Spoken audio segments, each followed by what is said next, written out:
insights onto why I made the picks that I did and which guys I could potentially be targeting in my actual draft coming up later this month, and maybe answering some questions regarding if I'm doing fantasy this year again. So, without further ado, I present to you my first round selection. So, in the mock draft that I recently signed up for, I had the luxury of selecting number 1 overall, and picking from the 1, it's not my favorite. I think there's a lot of pressure involved typically, and it's very easy to screw up, but I do think there is a rather safe way to approach the number 1 overall pick this year, and that is kind of what I opted for, because, I am a pretty big value guy, and I feel like it's hard to get value in the first overall pick. You just kind of have to strike it rich. And so, with the first overall pick in my fantasy draft, I went with Bijan Robinson, running back of the Atlanta Falcons, not to be confused with Bijan Robinson, who apparently is a non-existent figure, according to Bijan himself. When I saw that, I saw it on Sleeper, and there were actually some people who were criticizing him for correcting the media and everyone for the way that they have been mispronouncing his name. They're like, this guy is so stuck up, he wants to sound fancy in French, and it made me laugh a lot. So, yeah, let's get into it. Why Bijan Robinson with the number 1? You could go Saquon Barkley once again. You could go Jamar Chase. Why didn't I go with either of those guys? And why is Bijan Robinson even in conversation for number 1? You might be wondering. Well, when it comes to Robinson's production, I think last year kind of stands for itself. When you're talking about floor, one of the safest running backs you can go with, he was one of 2 running backs that managed to score over 10 points in every single game last year. So, you know that you're getting someone who isn't that much of a boom or bust guy. He's giving you a very consistent production. Even if it's not a home run every single week, he's giving you at least a bare minimum to work with. On top of that, when we talk about that home run ability, he did have a slow start to the season. It wasn't looking good for Bijan owners up until week 6. He had still yet to score his first 20-point performance. But after week 6, completely different story. He became the only running back in the league to have 10 games of 20 or more points in fantasy. And so went from a guy with a slow start to the most consistent producer in the league. I think his overall, there was some stat, I'm losing it, but there was something that he was tied only with Gibbs with, in terms of efficiency and scoring across the second half of the season.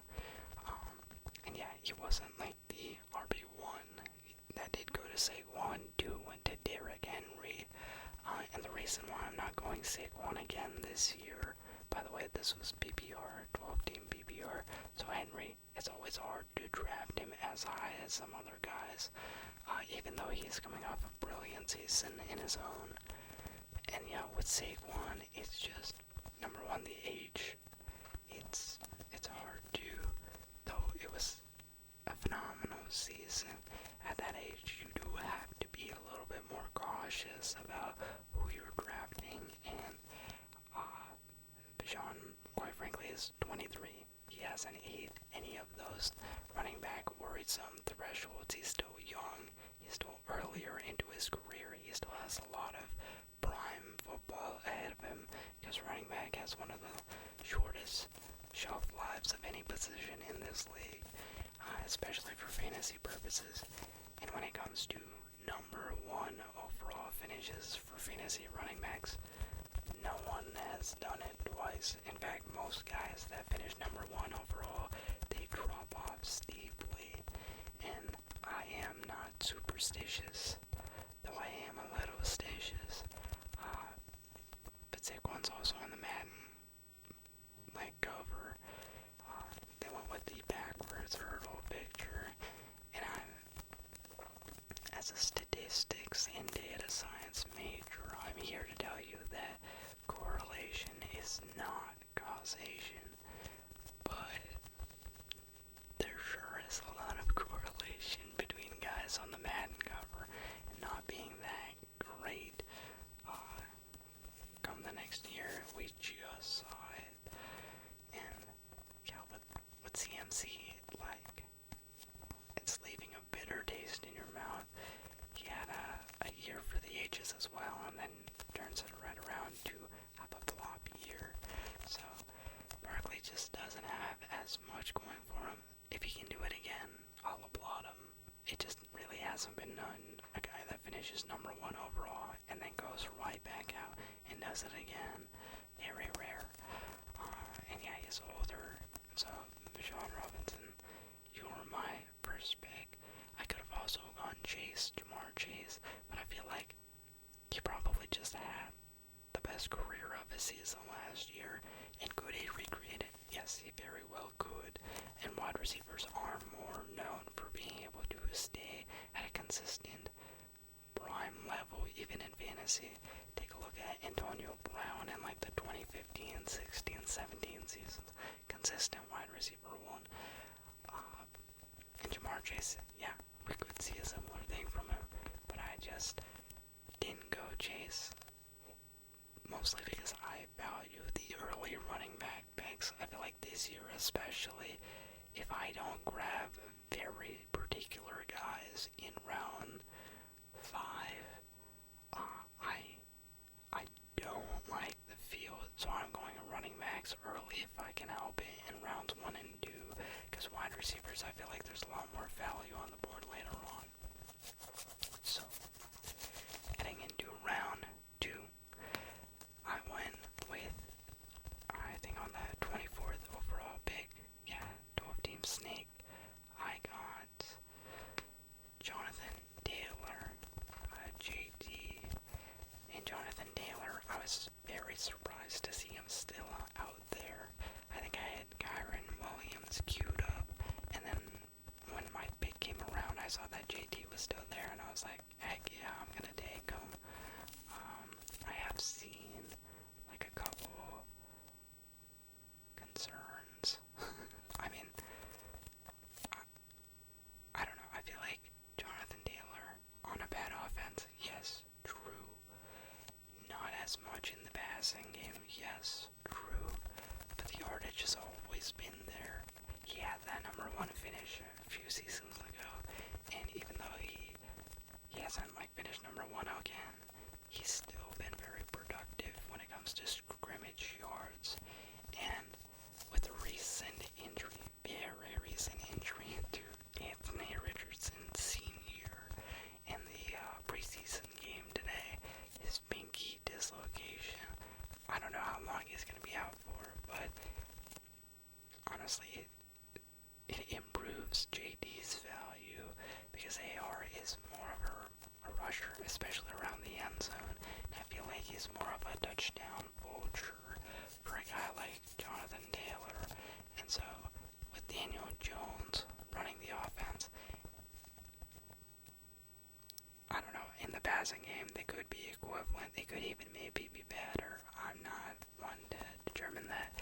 And even though Jones has had his rushing ability, I'm not as scared of him taking Taylor's touchdowns. So, even without the injury, I think Taylor at the end of the second is pretty good. But with AR not being the guy, potentially, I don't know for how long, I think, yeah, I'm going with Jonathan Taylor, especially at this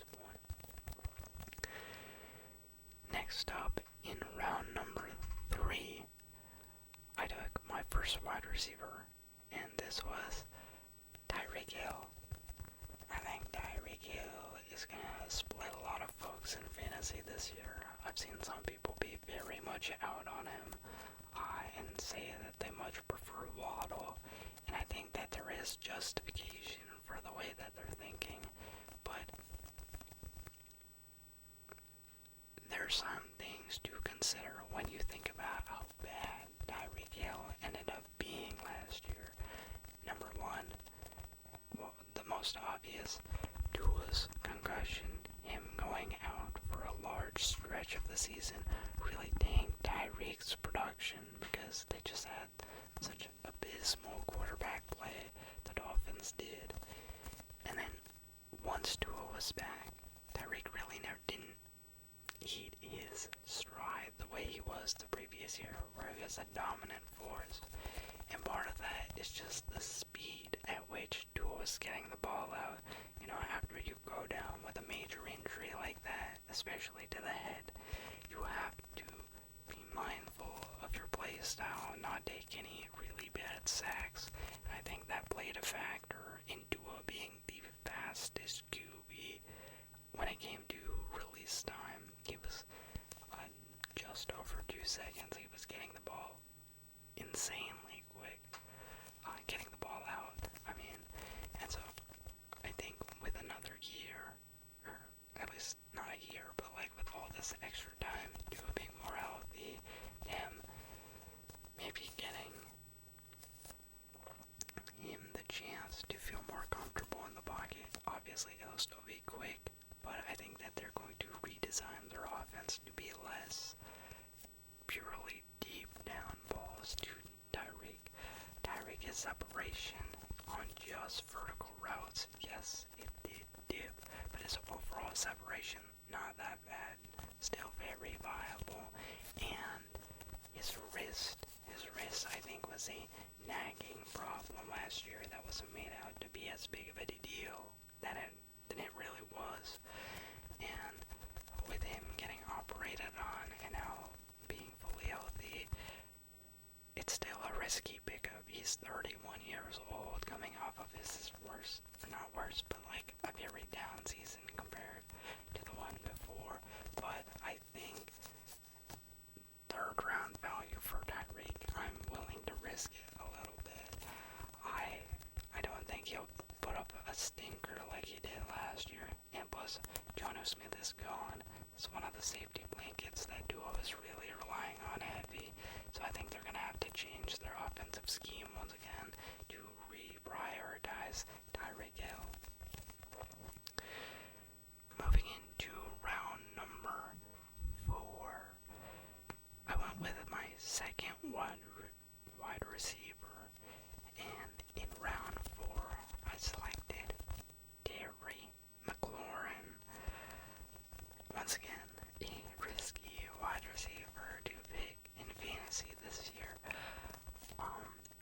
But production-wise, talent-wise, his role on the offense, you cannot deny that Terry McLaurin is that guy for Washington. Now it just is a question of, will he be in Washington? And my gut says yes. The front office, or I don't know about the front office, but like reports have said that Washington is not intending on letting him go anywhere, even though he requested a trade. They're very firm in their belief that he's going to stay in the building and they're going to get something done. I don't know if it's going to be the exact terms that he's hoping for, but I feel like the Commanders' offense, what do they really have if they don't have a scary area? Like, yes, Jaden Daniels is sensational, but it's going to have someone to throw the ball to. So I think they're going to do what they can to keep Terry happy and just keep him in, even if it's not getting him everything he wants. And low-key, I'm doing this because I feel bad about how last year played out. I faded Jamar Chase because of a potential holdout situation in every league, and see how that turned out. I feel like contract situations with running backs can definitely explode and backfire in their face. But I feel like with wide receivers, at least after what I experienced and endured last year, I don't want to make the same mistake. This is a great talent. I know he is asking for a lot, and maybe he does get traded, but I feel like they'll get it done. They'll see his worth. He'll play for the Commanders, and he'll ball out. So, putting a lot of faith in Terry McLaurin, but I mean, it's a mock draft, so I don't even know if there's nothing to regret. Right now, I'm happy with it. Alright, so heading into the 5th round of this mock draft, I opted for another running back. A running back that I've really been targeting in round 5 when I can. And this is going to be DeAndre Swift, running back for the Chicago Bears.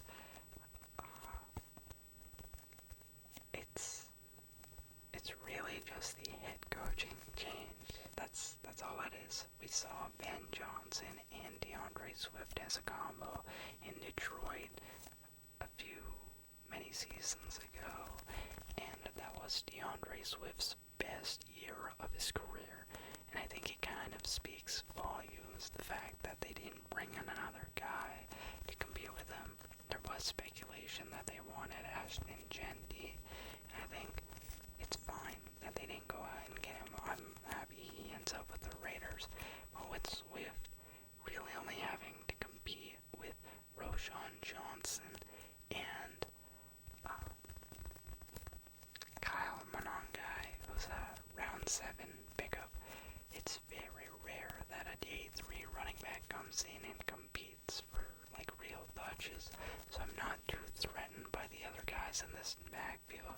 And I do think that Swift can run the ball very well. And with his head coaching switch, he is primed to take off this year. He's going to be like a good value pick. One of the few ones I feel like, because it's like, again, some of the other running backs this year, I really don't like the market. So running back is where I'm trying to feel most comfortable in the first 5 rounds. I'm trying to get 3 guys if I can really help it. So at least with my first 3 running backs, I am set. I am comfy. Jonathan Taylor, Bijan Robinson, DeAndre Swift, I am sitting pretty, I feel like. So that then takes us into round number 6. And in round 6, I switch back to wide receiver, picking up a guy that I'm very excited to see hit the field this year for the Patriots. This is going to be Stephon Diggs. I mean, he is a character. He is a character through and through, from his Vikings days to the Bills. I feel like not that much. He was in Texas for a very short amount of time, so he didn't get to shine as much, or his personality didn't.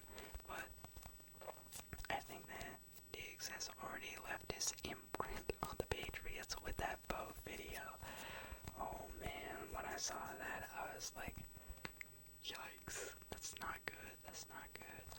But I think there was a lot of like panic that came with that, because they were saying like, are the Patriots gonna cut him? And I was like, no, obviously not. Let the man live a little. Let him have his Paul Pierce Instagram live moment. It's fine. We need a wide receiver desperately. Please don't cut him. And so, Diggs steps into a wide receiver room that is relatively improved, and a lot of younger guys that are still really establishing themselves as like fringe wide receiver guys. I'm believers in these folks, Keyshawn Boutte and Demario Douglas, but yeah, on any other team, they're competing for wide receiver 3 snaps realistically, with the exception of a few teams. And so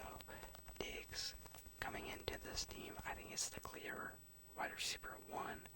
Whether he's able to play to that level that he was like many seasons ago, it's hard to say. I feel like he was fine on the Texans last year. His final year with the Bills was a bit down, but I think with the new offensive coach, the new head coach, a young quarterback primed to break out, this is like, I think it's poetic, to be honest, because Josh Allen, before he got Stephon Diggs, was a bit of a clunky guy, a bit of a clumsy guy. He was very talented, big-bodied, could mow people down, could hurdle them, but the passing just wasn't there yet. And then he got Diggs, and he took up MVP. And a lot of people were comparing Drake May, at least in his physical attributes, to Josh Allen, and he's got an arm. So for us to get Stephon Diggs, how can I not think his career is going to go the exact same direction? And so Diggs is going to have a bounce back year, a fantasy wide receiver 2 type season. It's going to be great. Anywho, after that, heading into round 1, 2, 3, 4, 5, 6, 7, I went with my tight end, and I picked up a guy that I've never owned before in fantasy, in Travis Kelce. Travis Kelce, he's an unk. I got a couple unks on my team, I can't lie, but it's not horrible. I feel like the tight end position as a whole is thin. You have some guys at the very tippy top, in Brock Bowers, in Trey McBride, George Kittle, and Sam Laporta, and I feel like the top 3 I'm comfortable with. They're actually like going to produce, but it's just too high. I'm not willing to spend a top 2, top 3 round pick on a tight end. And Sam Laporta after last year, I don't know. It's just the ADP scares me. And after that, it's kind of a crapshoot. Like, some guys could hit, some guys might not hit. But the value in getting Travis Kelce at 7, yes, he's older, he's lost a step, he is not the same Travis Kelce, but he's still catching passes from Patrick Mahomes. He still has great weeks, good weeks. And the other guys, like, do I really think David Njoku is going to have a better season? Not really. So, for where he is, I don't mind this. I know I'm not getting the same guy that he was in years prior, but I still trust him to produce enough for it to be a valuable 7th round pickup. I don't think it's going to be like horrible. And besides, like, tight end is hard to produce role, so I'm going to target a value guy to back him up just in case things go south. But I'm okay with Kelce in the 7th compared to like rounds 1, 2 in years prior. Anyway, with that, we move into round 8. And in round 8, I picked up my quarterback. And this, honestly, I feel good about the pick. But it is a funny one. I went with my fantasy QB1 being Caleb Williams. Caleb Williams last year did under-deliver compared to expectations, and he had a great supporting cast, but it was Matt Eberflus, and now you get Ben Johnson. This is turning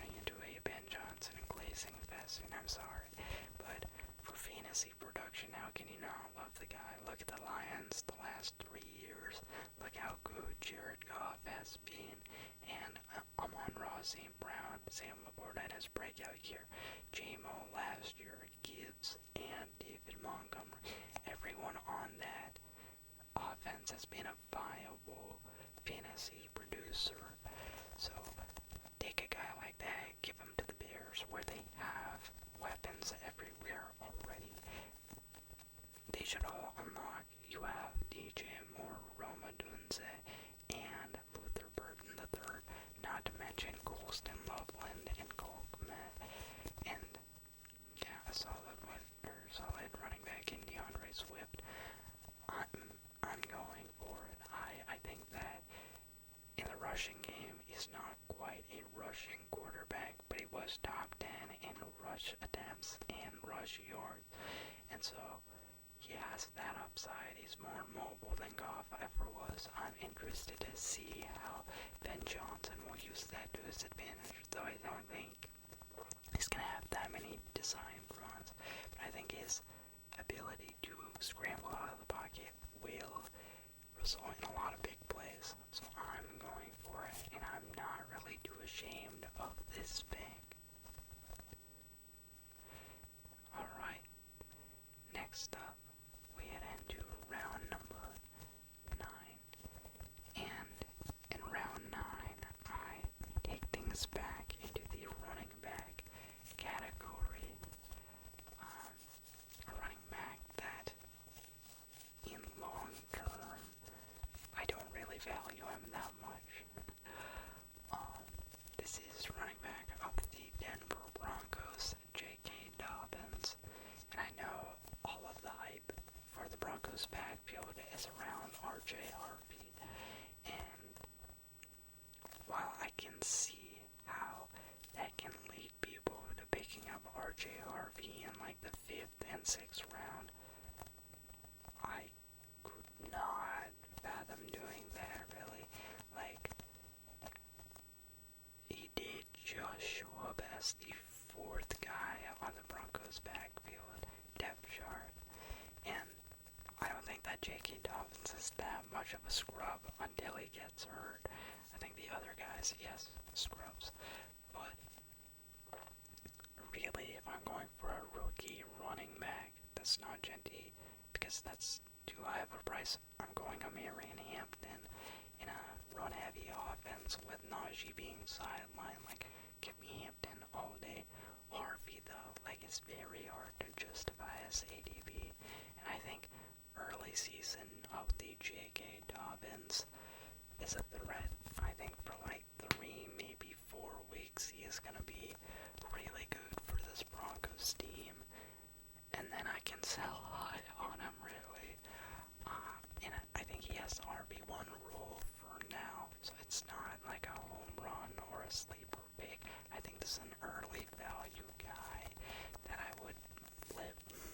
And if something happens, if Harvey really is the 4th guy on that depth chart, and it's J.K. Dobbins o'clock, then I'll plug and play him as necessary.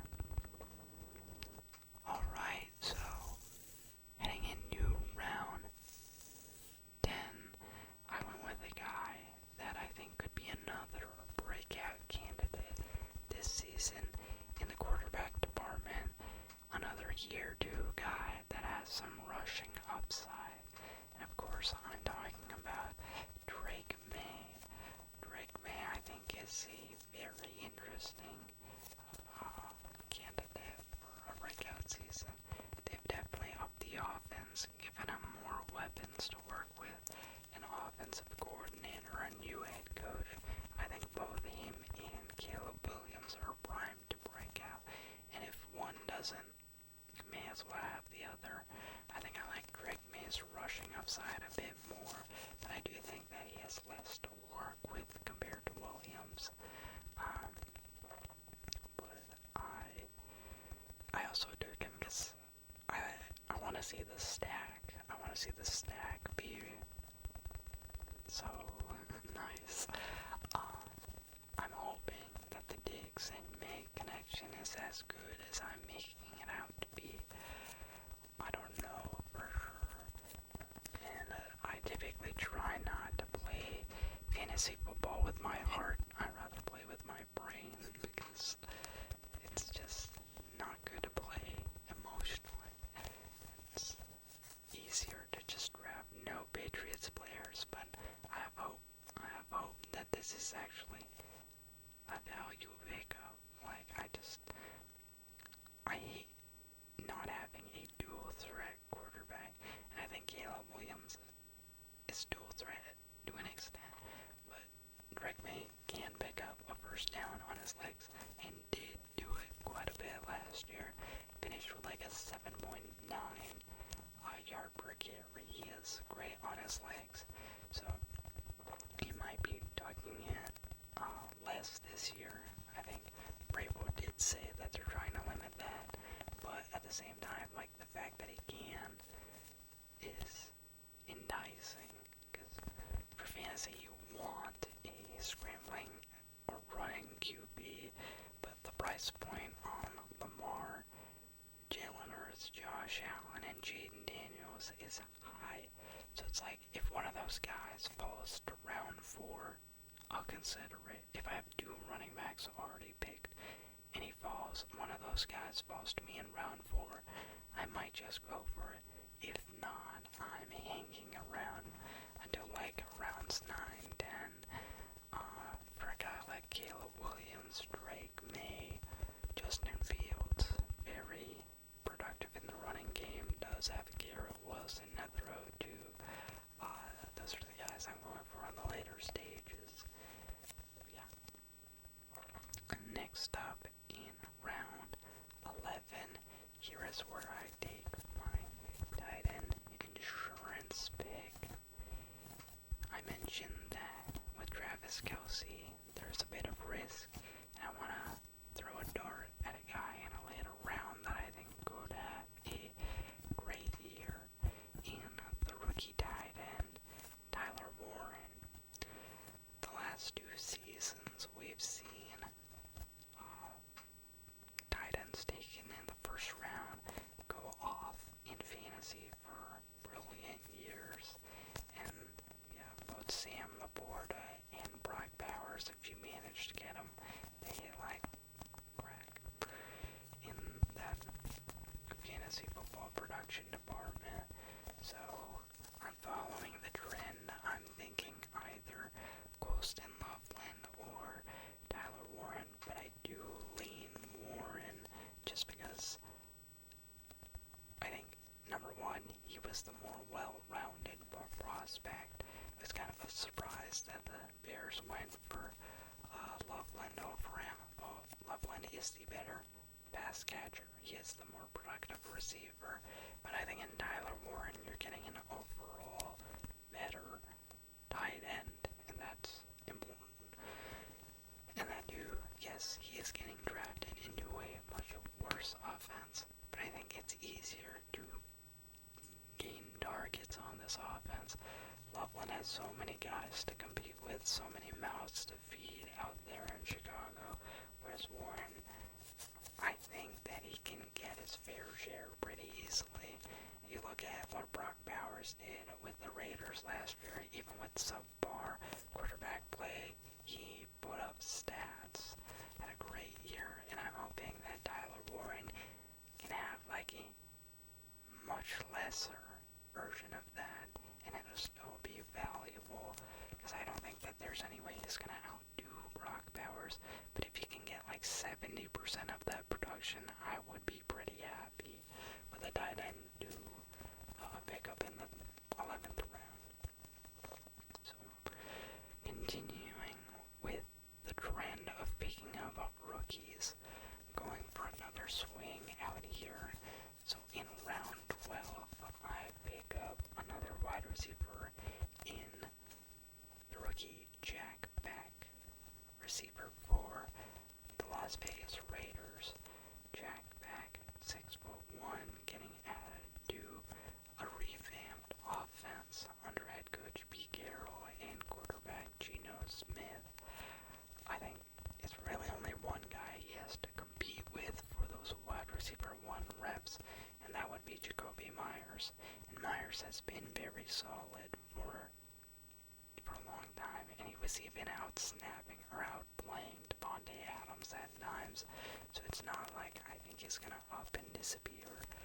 But I think that the reports of him from camp are very positive. I like his length. I think he's gonna be good for the contested catch, which Jacoby Myers isn't really as much of. And I think that Geno can throw the deep ball. He loves to pass. He's a pretty high volume passer. Under Pete Carroll,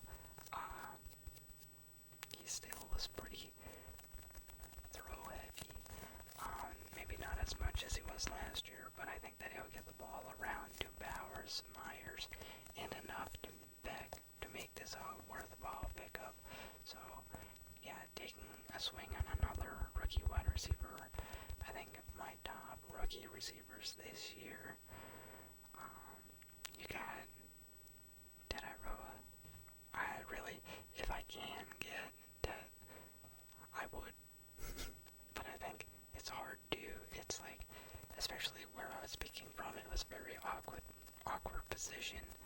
Picking at the one in the snake, you just have an abundance at times and then not at others. So I didn't like him at the price over there, but I think he has a good chance to shine. And yeah, I just feel like wide receivers in the first round, someone's got to hit as well to tame or under. And I mean, you could go Matthew Golden as well, but I think that Matthew Golden, like, all the guys around him are pretty solid. So I don't know, like, is he gonna step in and completely outshine everyone the way that I feel like McMillan will? And with Hunter, you have Brian Thomas Jr., so you're already competing for wide receiver 2 at best.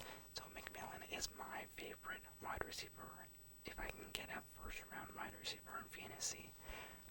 But I can't. I haven't been able to yet. Just not at a price I like. So.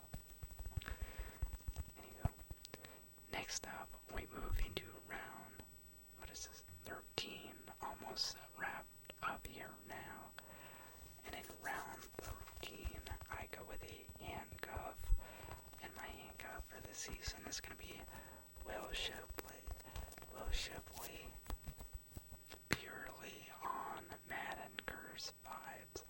I really am not wishing for this trend to continue. I think it's a horrible, horrible thing that happens, but we must prepare for the worst, and I think that having Will Shipley, you would have like a 3-down rule. Didn't they just get rid of their other back,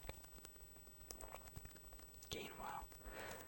And so, with him out of town, I think if Saquon does go down, there's going to be a lot of emphasis on Will Shipley. He'll have his moment. And yeah, it's truly like, I don't think he has any standalone value, really. But in the event, this could be a good stash. He is my handcuff of choice, just based on superstition. Next up, we're going defense. Defensively, I think the Broncos will be great this year. I didn't get their defense, but I think they'll be great, and they have a great first-round matchup against the Titans, who will have rookie Cam Ward throwing passes against their, like, very immaculate-looking defense. So I was going for them, and they got taken well before it was my chance to pick. And I didn't like the wide receivers at this point, so I was like, oh wait, I'll just go for the defense now. I could have waited until around 16, but I was like, I'm gonna go for the Eagles. I think the Eagles defense, even though they lost a lot of pieces, secondary with Quinyon Mitchell and Cooper DeJean will be good. I think that in the linebacker department, you're set between Zach Bond and I think John Campbell can line up in the linebacker. And in the line, I feel like even though they lose Josh Sweat, they're still very talented. the Eagles defense. I think that they'll be pretty good. Hopefully more big sixes from Cooper DeSheen. But first week matchup, not great. I didn't think to look at that until after I made the selection, and they're playing the Cowboys opening night, which I knew, and I just forgot. So, yeah, I am more of a just look at the matchup, plug and play kind of guy. But it is what it is. I don't think it's a bad pickup. After that, going for a kicker in round 15. Could have waited till 16, but I'd rather get my kicker now. I think Brandon Aubrey was already off the board, so I was kind of like pissed, to be honest. I was like, come on, really? It's not even the last round. Yeah, sometimes Aubrey goes early. And so I went with the second best kicker in Jake Bates. Jake Bates can knock down the 60-yarder. Justin Tucker's out of the league. I think this guy is the one who could take down, I mean, him or Aubrey really could take that record away if anyone in the league. I think the Lions offense will still be productive, so I think he'll have a good season. And yeah, him being able to kick from really far out does make him more enticing. And finally, with my last pick, I went with a wide receiver who I don't know if he's going to be productive just for the namesake and the fact that they're talking about him on this offense. Going with DeAndre Hopkins. I think he had some productive weeks in fantasy last year after getting traded to the Chiefs. And I think that, yeah, he's past his prime. He's not going to have that much value, but I think he could compete for wide receiver 2 on this offense beyond Zay Flowers. I don't think that I'm that scared of Rashad Bateman. I think that he could have a couple weeks here and there, and we'll see. Maybe Lamar just loves that DeAndre Hopkins is on his team, throws a bunch of passes to him, and he ends up being a great value pickup. I'm willing to take a shot on it. So, that concludes my fantasy football mock draft. I went with a 2 quarterback. Sorry, I thought I heard another plane. 2 quarterback, 5 running back, 5 wide receiver, 2 tight end, 1 kicker, 1 defense setup, and that's how I try and end it every mock draft, really. I like having that insurance.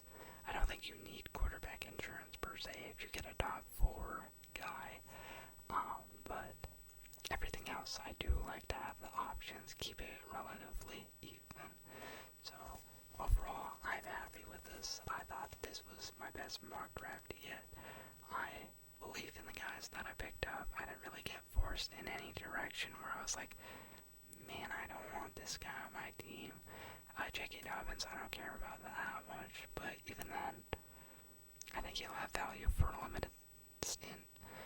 And then, yeah, when it comes to ESPN grading my mock draft, I got a C, but I feel like I always get a C. It's very rare that I have a draft that I like and they give me anything but a C. And then the drafts I don't like, B. So, go figure. I'd rather trust myself than ESPN. I don't know who's coming up with their algorithms, but let me know in the comments what you think of this mock, which guys you're high on and targeting in every single mock draft that you do. I want to know. I'm sure that you guys have great pickups, and I'm very keen to hear who's up your sleeves. Back by popular demand, the next video is going to be a running back tier list based on efficiency. This is not a video I expected to repeat, just because I didn't think people liked it as a concept that much last year, but someone has specifically requested that we do it again for fantasy football purposes, because they said it highlighted both Achane and James Cook for them, and it really helped them in their leagues. So we're running it back. That's going to be the next comes out probably Monday night. That's the earliest I can get it out. But yeah, thank you for watching, and I will see you next time.